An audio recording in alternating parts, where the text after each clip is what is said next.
Colgate Dental Cream to clean your breath while you clean your teeth and help stop tooth decay, and Luster Cream Shampoo for soft, glamorous, caressable hair bring you Our Miss Brooks, starring Eve Arden.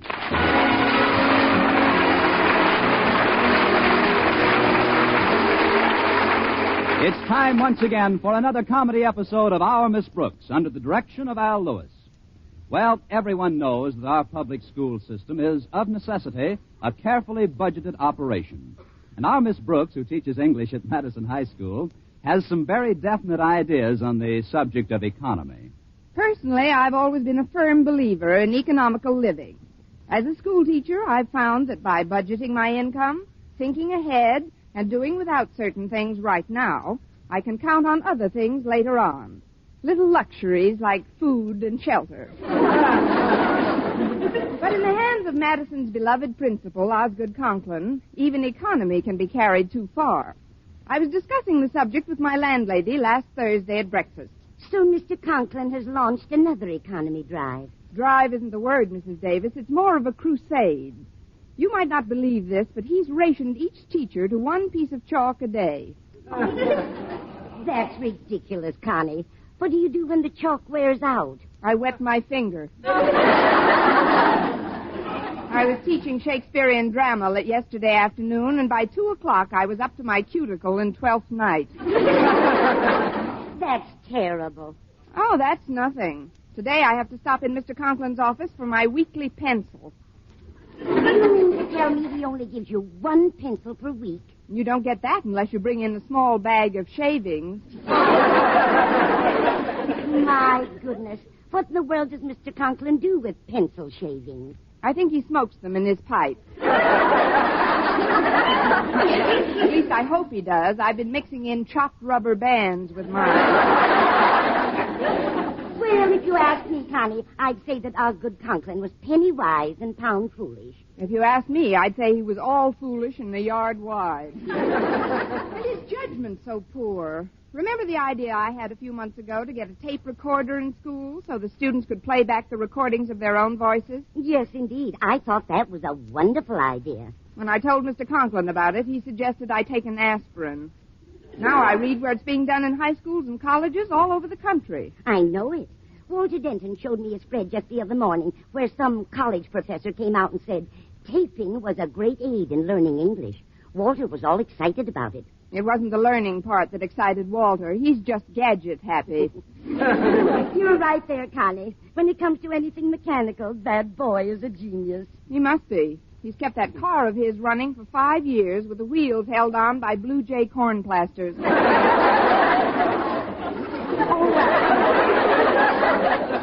That reminds me, dear. Walter phoned while you were in the shower and asked me to tell you that he won't be able to drive you to school this morning. Oh, fine. But you can borrow my car, Connie, if you don't mind picking it up. Oh, where is it, Mrs. Davis? In the garage next door to school. Somehow I get the feeling that this isn't going to be one of my better days.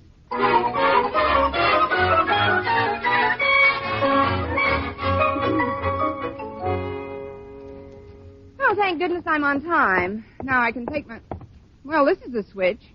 Pupil beats teacher to classroom. What are you doing here so early, Walter? I thought your car broke down. No, ma'am. I just had something else to attend to. Now then, if you'll just read this, please. What is it? I'll tell you in a minute. Meanwhile, just read it aloud. All right. In my opinion, which is shared, I am sure, by students and faculty alike, he is a generous and progressive-minded leader who will spare no expense to improve the teaching methods in our high schools. There, it's finished. What's finished? What's this box on my desk? Well, it's a Webster Echo tape recorder, Miss Brooks, and I have just captured for posterity your true opinion of our principal. My true opinion... My true opinion... As I was saying when I so rudely interrupted myself, my true opinion of our principal would melt the tape, Walter. But where did you get this machine, anyway? I got it from Larkin's electrical shop. Mr. Larkin said we could use it for an indefinite trial period with absolutely no obligation. No obligation? Well, just a small obligation. What is it? We have to buy it. He's going to call Mr. Conklin on the phone about it later today. I don't like to start teaching before class officially begins, Walter, but you have just used two words which cannot possibly fit into one sentence. What words? The words buy and Conklin. He'll never authorize an expenditure like this. Why, I've got to go into an emergency conference with him this morning to see if I can get another pencil. You know if he's in his office yet? Sure, he got here early today. Fine, then I'll pack up my shavings in my old kit bag and run along.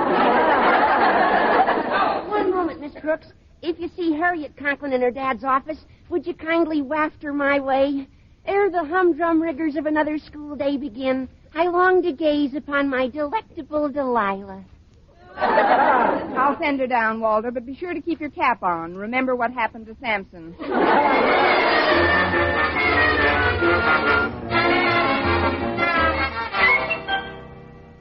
I'm furious, Harriet. Absolutely furious. Why are you furious today, Daddy? Because of the way this... I'm not sure I like your tone, girl. You inferring that your father is in a constant state of ill temper? Oh, no, Daddy. I think you have a very healthy temper. That is, I know how hard it is for you to control your nerves sometimes. I have perfect control of my nerves. It's a wonder I have any nerves left. Things are done around here. Look at this lamp. Yesterday, I ordered a repairman from Larkin's electrical shop to come out and fix the wiring. Look what he did. He simply taped it up and left. It looks all right to me, Daddy. Well, it doesn't look all right to me, Daddy. And on top of that, the blundering dolt left a note saying I owe him $3.85. Now, that takes plenty of gall. Well, I don't understand, Daddy. Why should you be so upset? Doesn't the Board of Education pay all our school's expenses? Yes, Harriet, it does. And that's one of the reasons for my crackdown campaign on waste. Mr. Stone, the head of our board, dropped in on me the other day and informed me that any principal who couldn't run his school with an absolute minimum of expenditure would be removed from office. But, Daddy... I am not a rich man, Harriet, and you and your mother have to have food and you have to have clothes. Constantly. So I can't afford to jeopardize my position here. That's why I've got this ball of tape on my desk. I'm going to fix some other loose wires I saw in the hall myself. Yeah, well, come in. Hello, Mr. Conklin. Harriet. Hi, Miss Brooks. Samson's waiting for you in my tent, Delilah. A classroom. Oh, thanks, Miss Brooks. I'll run along now, Daddy. See you at lunchtime. I'll be counting the minutes. Now then, Miss Brooks, you may step forward to my desk and briefly state your business. Aye, aye, sir. Miss Constance Brooks reporting for her pencil, sir. Request denied.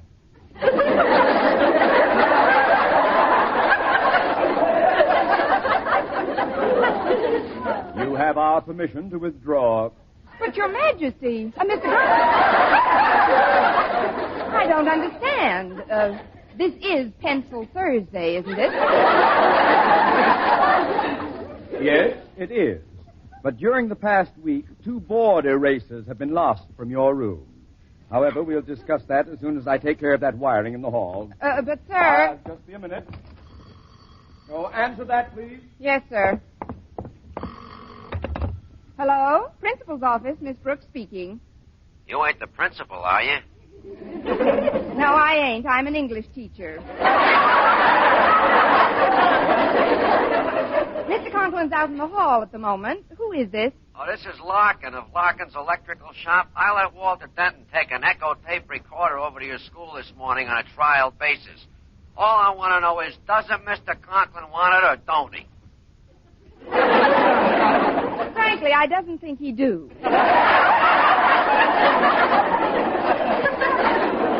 However, I'll ask him if you want me to. Yeah, do that. Will you tell him it's only $385? What? It's a steal at $385. Tell him that.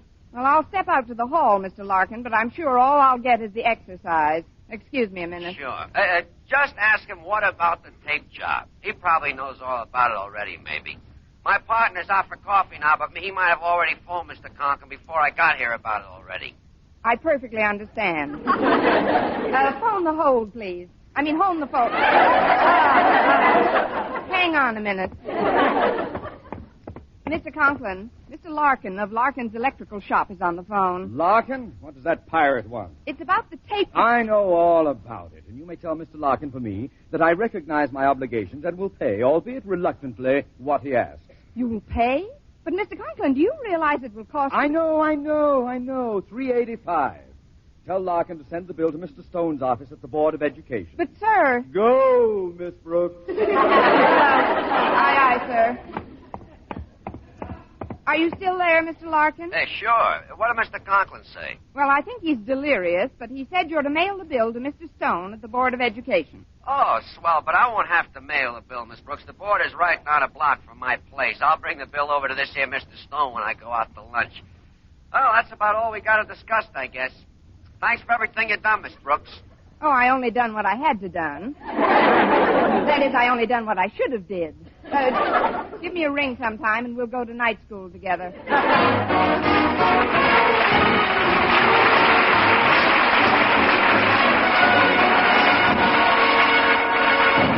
Our Miss Brooks, starring Eve Arden, will continue in just a moment. But first, here is Vern Smith. No other dentifrice offers proof of such results. Proof that Colgate Dental Cream helps stop tooth decay before it starts. 2 years' research at leading universities using Colgate Dental Cream, hundreds of case histories, makes this the most conclusive proof in all dentifrice history on tooth decay.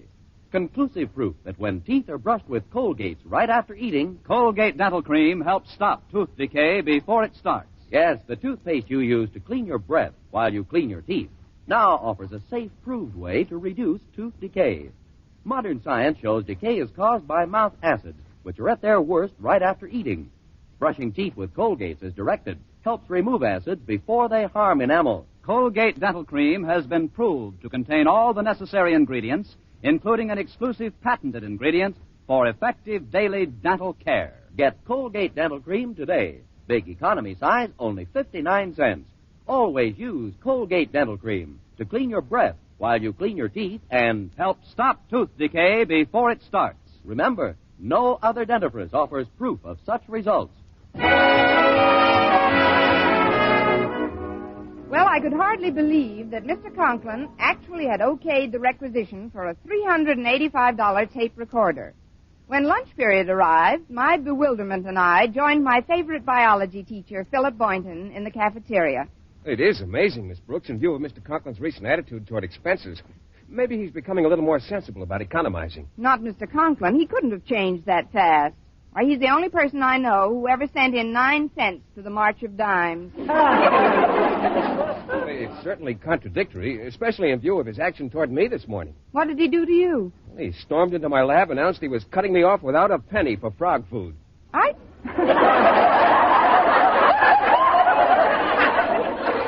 didn't know you liked frog food. Oh, forgive me, Mr. Boynton. I shouldn't tease you about your animals. I know how attached you become to some of them. How's McDougal these days? Mac's fine, thanks. But I'm a little concerned about a new frog I caught in the meadow last week. It's a wonderful specimen. I've named him Shamrock. He weighs almost 2 pounds. It's a good-sized shamrock. He's healthy-looking enough, but I think he's mentally upset. He's so lethargic. Yes, I'm almost certain that this frog is the victim of some deep-seated frustration. You see, I've practically psychoanalyzed him. Must have used a very small couch. Maybe he resents being cooped up in the laboratory. Well, that's the conclusion I reached. He's probably longing for his native surroundings, a pond, flowers, and trees. But before I decide definitely about taking him back to the meadow, I'd like very much for you to meet him, Miss Brooks. All right, Mr. Boynton, but only on one condition. What's that? That you tell him in advance it's strictly platonic.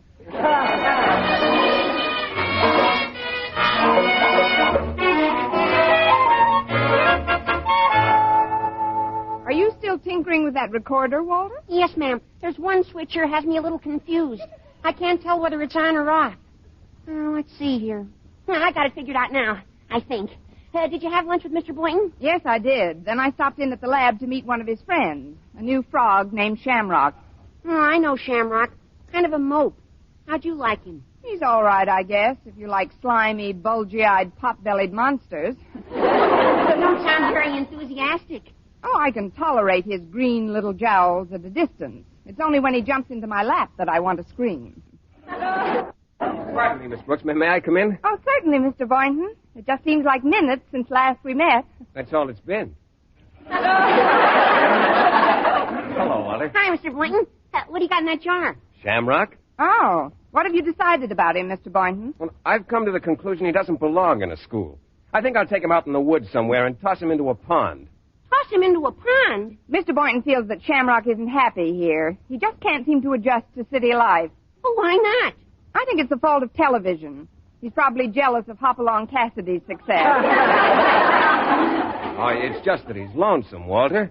Say, I've got an idea. Maybe we can get him to croak into this microphone, and when we play it back, he'll think it's another frog and fall in love with it. Now, that's a fine thing to do to a frog. What good's a tape recording on a cold night in the swamp? No, Walter may have something there, Miss Brooks. It might cheer him up considerably. The only trouble is Shamrock would recognize the call as that of a bullfrog. Why don't you play him the cry of the wild goose? Maybe that'll send him. No, what he needs is the croaking of a female. Miss Brooks, I was just wondering... Well, you can stop right now. I don't want to give myself the best of it, but I don't think I'm his type. I merely wanted you to hold the jar for a moment, Miss Brooks. You see, by turning down the bass on this recorder and bringing up the treble control, we might fool him. You could fool me. Hey, I see what you mean, Mr. Boynton. It'll play back higher. Here, I'll turn it on. Oh, it is on. Just hold him up to the microphone. Come on, boy. Let's have a nice, clear call.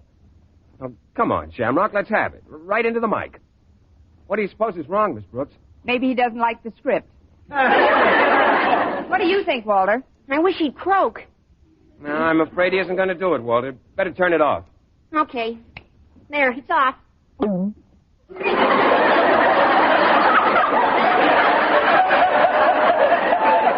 that's what I call nice timing. Pardon me, folks, but I have to speak with Miss Brooks for a moment. Oh, certainly, Mr. Conklin. What's wrong, Mr. Conklin? Am I overdrawn on my paper clips? Word has reached me that you were seen filling your personal fountain pen with school ink. Is this true? Guilty as charged. But I can't understand this excessive economizing on little things. Oh, when you you're can't. going to... You can't. Well, you'd better try harder, Miss Brooks. When I've finished tightening up around here, Mr. Stone will have no unnecessary expenditures charged to my account.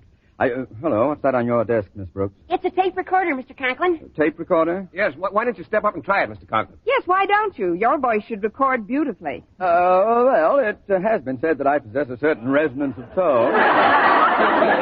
How does the thing work? Here, I'll show you.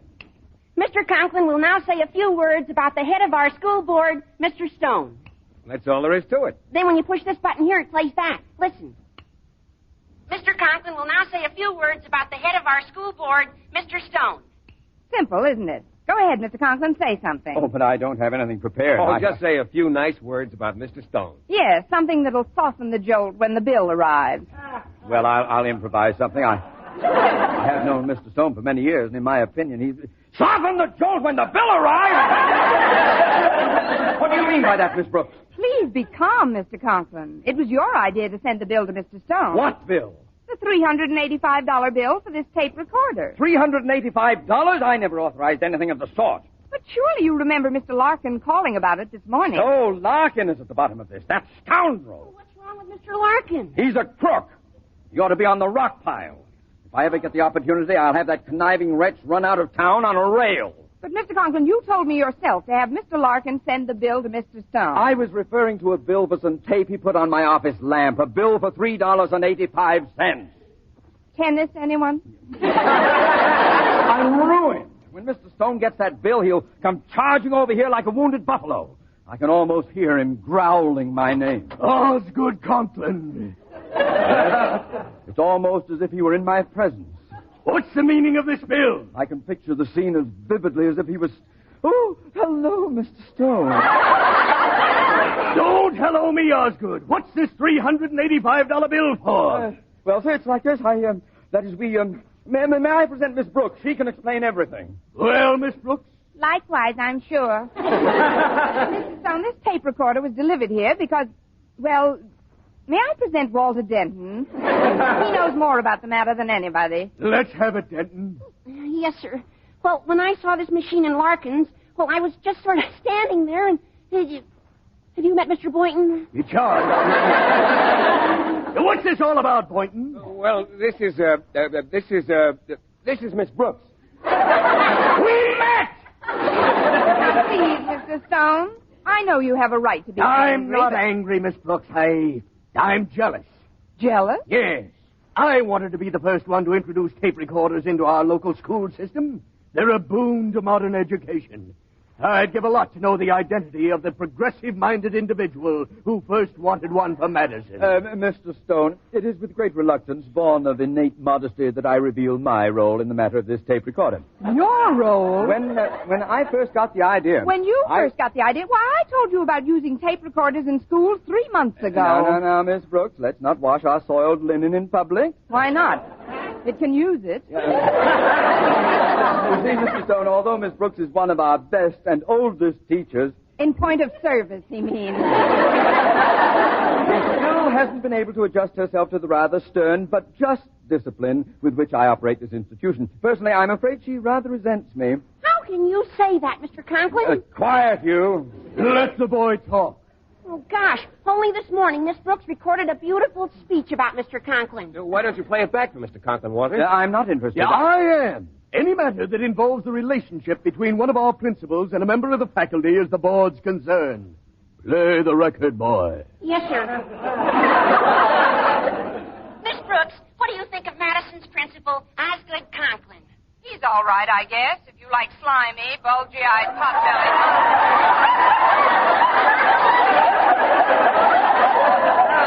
What?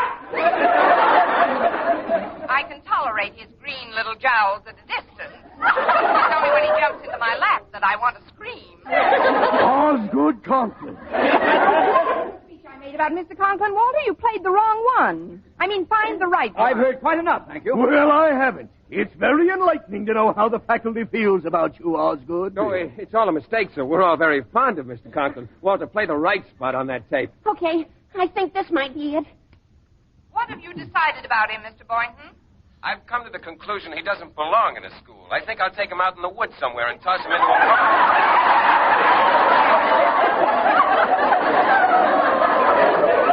pond. That's a mistake, too. Shut it off, Walter. Don't touch that machine, boy. I want to hear more of this. What do you think, Walter? I wish he'd croak.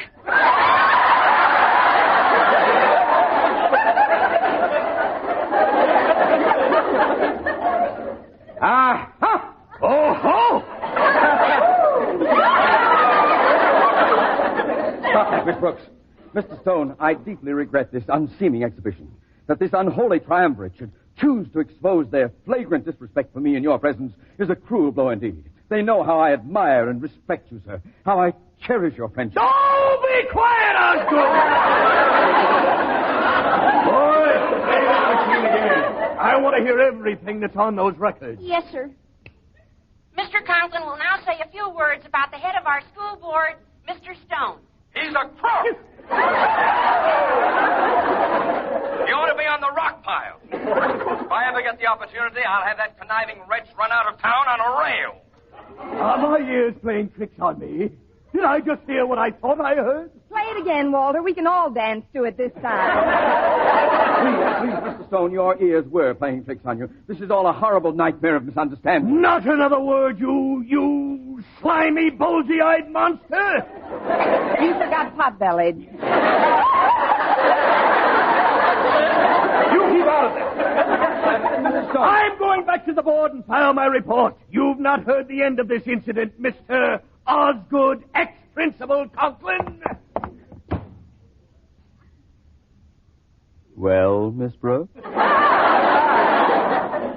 Suicide, anyone?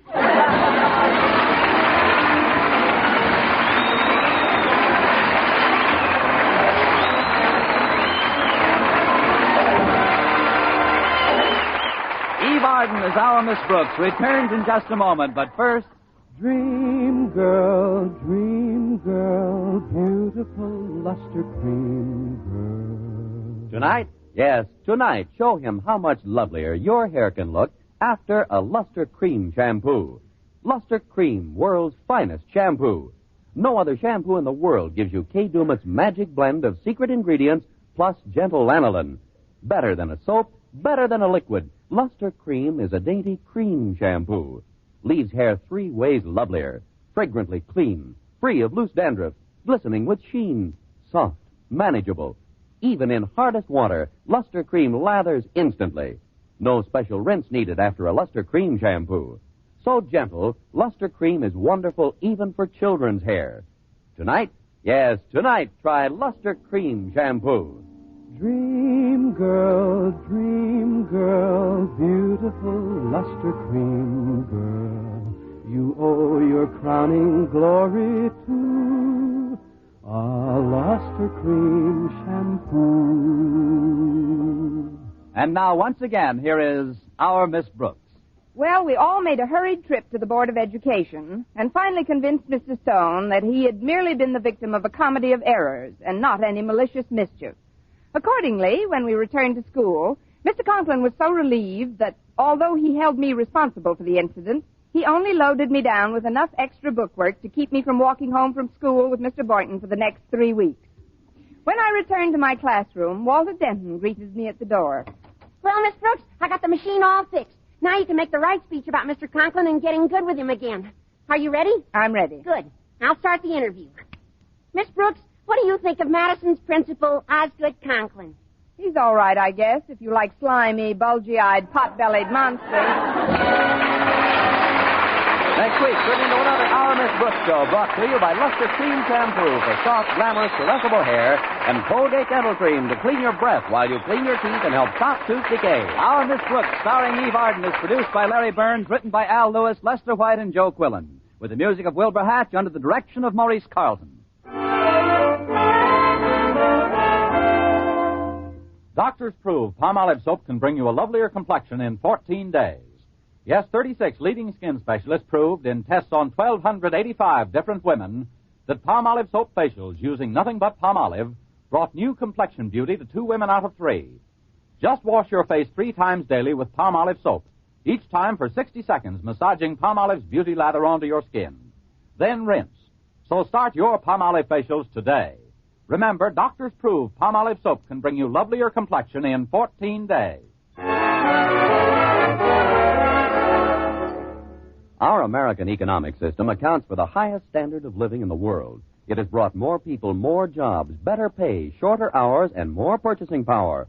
But you can help make it still better by learning more about our American system. Write today for the free booklet, The Miracle of America, which explains simply how by working together, a still better living can be had by all. The address, Box 10, Times Square Station, New York City. For mystery liberally sprinkled with laughs, listen to Mr. and Mrs. North Tuesday evening over most of these same stations. And be with us again next week at this same time for another comedy episode of Our Miss Brooks. Bob Lamont speaking. This is CBS, the Columbia Broadcasting System.